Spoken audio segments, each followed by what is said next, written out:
escudriñar las Escrituras. Repítalo, el 20. Pero ahora son muchos los miembros, pero el cuerpo es uno solo. El 25. Para que no haya desaveniencia en el cuerpo. Repítalo. Para que no haya desaveniencia en el cuerpo. ¿Sabe qué significa desaveniencia en el cuerpo? División, para que no haya división. Porque la división no es de Dios, es obra de Satanás. Para que no haya división en el cuerpo, sino que los miembros todos se preocupen los unos por los otros. Que todos estemos unidos y nos preocupemos los unos por los otros. De manera que si un miembro padece, todos los miembros se duelan con él. Y si un miembro recibe honra, todos los miembros con él se gozan. Vosotros, pues, sois el cuerpo de Cristo, y miembros cada uno en particular. Y a unos puso Dios en la... ¿Quién lo puso? ¿Quién? Subraye. ¿Quién lo puso? No el Papa, no el obispo. ¿Quién lo puso? Otra vez. Perdón. Y a unos puso Dios en la iglesia. A unos, mire que sí, Dios tiene una iglesia. Y en la iglesia Dios, capten, Dios puso en la iglesia. Primeramente, apóstoles. Dios puso en la iglesia primero apóstol. ¿Algunos de ustedes saben lo que significa apóstol? Yo sé que todos lo saben. Apóstol significa el que no viene por su cuenta, porque le da la gana, porque él mismo se nombra pastor. Apóstol significa alguien que tiene delegación por un superior, que ha sido enviado por alguien. Eso significa apóstol. Yo no vengo por mi cuenta, a mí alguien me mandó.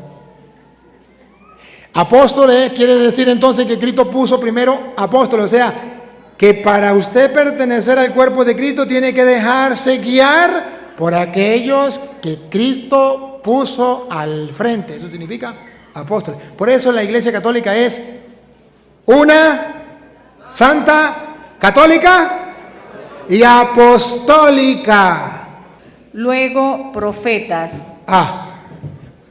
Luego Dios puso en la iglesia no solamente gente con autoridad, puso gente que predicara su palabra. ¿Por qué puso profetas? ¿Qué fue lo que puso? Luego, profetas. ¿Por qué puso profetas? Porque Dios no quiere que cualquier tonto agarre la Biblia y comience a predicar lo que a él le dé la gana. Para eso están los profetas. Y si Dios hubiese querido que cualquier tonto agarre la Biblia y comience a predicar lo que le dé la gana, ¿para qué dejó los profetas? ¿Para qué? Que cada quien predique lo que quiera, que cada quien crea lo que quiera. Quitemos los profetas. Pero si Cristo dejó en la iglesia los profetas, es lo que yo estoy haciendo hoy aquí, predicando no lo que a mí me da la gana, predicándole a ustedes lo que está escrito, para que sea lámpara la palabra de Dios, para que sea una luz que ilumine su sendero. Ese es el profeta. Dejó en primer lugar apóstol, segundo profeta, tercero. Lo tercero, maestros. Maestros. A ver, ¿qué significa maestros? Cualquier persona inteligente podrá descubrir que si Dios dejó en tercer lugar los maestros en la iglesia, es para que ninguna persona enseñe otra doctrina, porque para eso están los maestros. Es para que ninguno interprete la Biblia por su propia cuenta, para eso son los maestros. Pero si no hubiesen maestros, cada quien entiende lo que le da la gana. Eso es lo que el diablo quiere, quitar los maestros. Lo que sigue, en orden de jerarquía: primero los apóstoles, segundo los profetas y tercero los maestros. Luego se acabó la jerarquía. Ahora sí vienen otras cosas, pero no en jerarquía. Pongan cuidado. Luego, los que hacen milagros. gran jornada de milagros. El evangelista fulano de tal viene a ser gran jornada de milagros, porque esta es la iglesia de Cristo. Es la iglesia donde no hay jerarquía, todos somos iguales. Eso es mentira, que Cristo fundó iglesia. Es aquí donde hay milagros. Eso no está en primer lugar. Ellos lo ponen en primer lugar. En primer lugar están los apóstoles, profetas y maestros. Luego,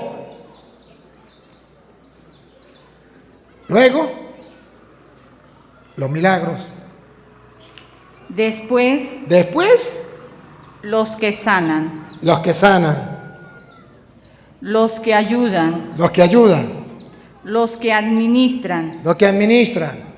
los que tienen don de lenguas. De último, los que tienen don de lengua. ¿Y qué hacen los protestantes?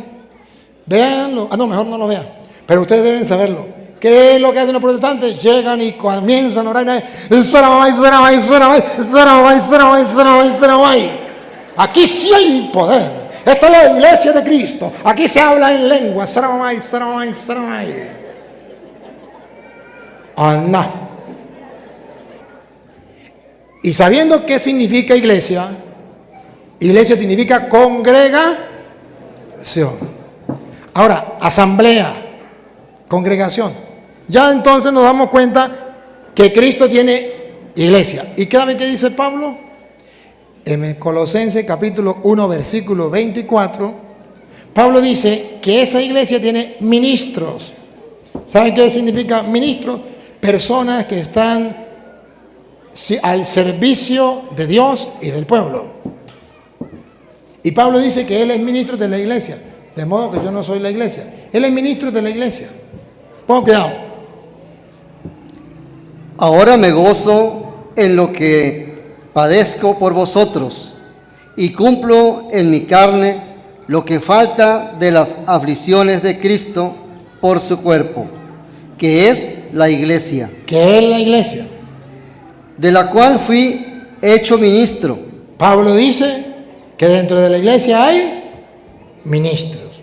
Y ya mostramos cómo fue que Pablo pasó a ser ministro de la iglesia, a través de la imposición de la mano de los apóstoles. ¿Y qué significa ministro dentro de la iglesia? Cristo tiene una congregación, no es la que se reúne para tomar licor, no es la que se reúne para fumar droga, para organizar un asesinato, no es la que se reúne en el culto protestante para después enseñar lo que a ellos les da la gana. Es alguien que se reúne para enseñar lo mismo que Jesucristo mandó. Pero ojo, en esa iglesia, en esa congregación, hay jefes, líderes, pastores. ¿Y qué nombre le pondremos a esos pastores? Hechos de los Apóstoles, capítulo 20, versículo 28. Vean ustedes, ¿qué nombre le pondremos a esa iglesia? A esos ministros de la iglesia. Véanlo, Hechos 20, 28. Ahí vamos a ver, con la Biblia Reina Valera. Es una congregación.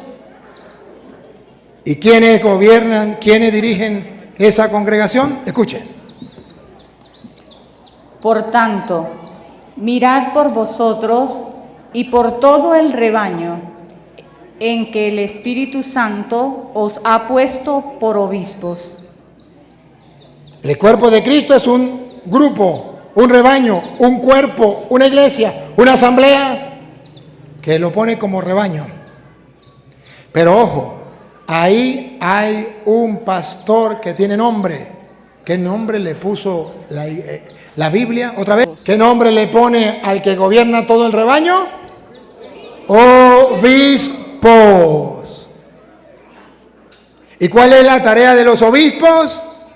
Para apacentar la iglesia del Señor. Observen que en esa iglesia que va a ir a predicar no lo que le dé la gana, hay un obispo que se llama vigilante, para que nadie enseñe lo que le dé la gana, porque tiene la doctrina de Cristo. ¿Por qué más? Mateo 16, 18.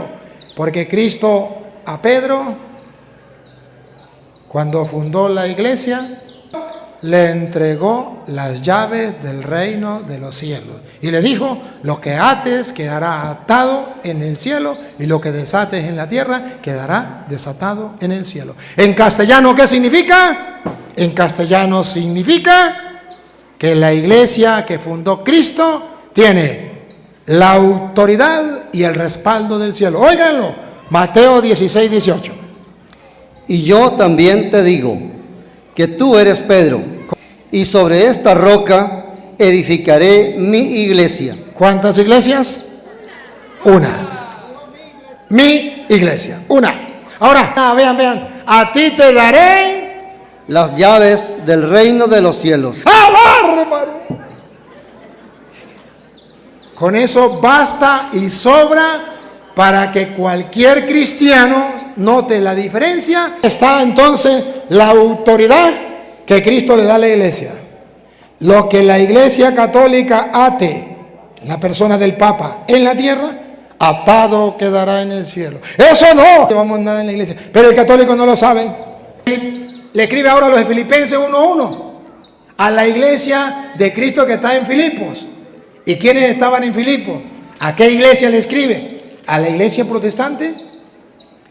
Pablo y Timoteo, siervos de Jesucristo, a todos los santos en Cristo Jesús. A todos los santos en Cristo Jesús. Atención, ¿con quién estaban todos esos santos? Que están en Filipos. ¿Con quién? Con los obispos. ¡Ah! No eran evangélicos. Con los obispos y diáconos. ¡Ah, bárbaro! Obispos y diáconos. Pero vean que Pablo le escribe a los Romanos, capítulo 1, versículo por allí, será el 6, 7, por allí. A ver, Pablo va a decir a la iglesia que está ¿dónde? A todos los que estáis en Roma, a todos los que están en Roma, amados de Dios, llamados a ser santos. Llamados a ser santos. Pablo escribe a la iglesia que está. ¿Dónde está el Vaticano? Queridos hermanos, se llama católica la iglesia porque es la iglesia universal. Porque Cristo, Marcos 16:15 dijo, vayan y prediquen el evangelio a toda criatura. Eso significa que la iglesia tiene una tarea universal y por eso se llama católica. Y hacia el año 107, 110, San Ignacio de Antioquía llamó por primera vez iglesia católica, la iglesia de Cristo. Ustedes y yo estamos en esa iglesia de Cristo que es el cuerpo de Cristo. Y deberíamos estar siempre eternamente agradecidos porque en esa iglesia es que le damos la gloria a Dios para siempre.